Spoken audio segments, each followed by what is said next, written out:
มาลงแล้วเนี่ยนะนี่ท่อน้ำมีแต่ท่อนี่ท่อนี้เป็นท่อที่ว่าออกมาจากอันตัวเก้าที่ว่าบ่ได้ใช้หั้นตัวถังเก้าหั้นขึ้นไปนี้แล้วระบบท่อของตัวที่มันฝังในฝานี่นะมัน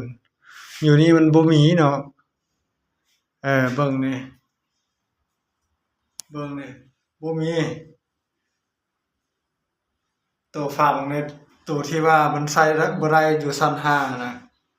อยู่ในนี้มันบ่มีนี่เบิ่งเอาอันที่ต่อนี่ก็ยากนี่นะมันบ่มีที่ไปที่มานี่เพราะว่าตัวเก่าเขาเจ้าบ่ได้ใช้แล้วท่อนี่นะมันบ่มีน้ำแล้วตัวนี้อยู่นี่ท่อน้ำนี่คันว่าสิเอาแล่นใหม่แต่ว่าอันนี้กะโลเขาเฮ็ดตัวนี้แล้วถือว่าบ่ได้แล้วถ้ามิดคิดว่าสิแล่นไปนี้ขึ้นไปนี้ออกไปขึ้นไปชั้นเทิงหั่น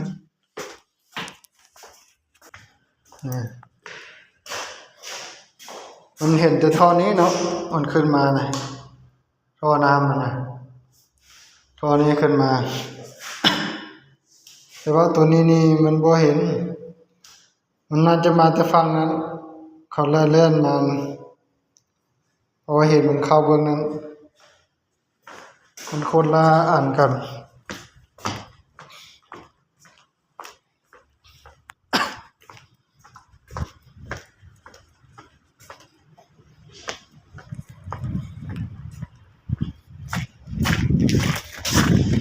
นี่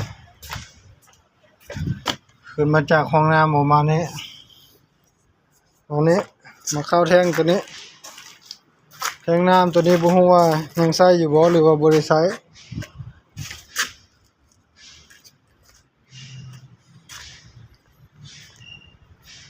คันแท่งน้ำตัวนี้ได้ใช้นี่แล้วน้ำถามว่ามันสิไปบ่นี่คันเฮาเจาะตัวนั้นคันมันไปนี่ได้นี่นะ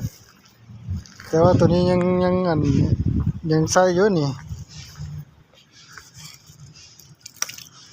ยังมีน้ำอยู่แท่งตัวนี้นะ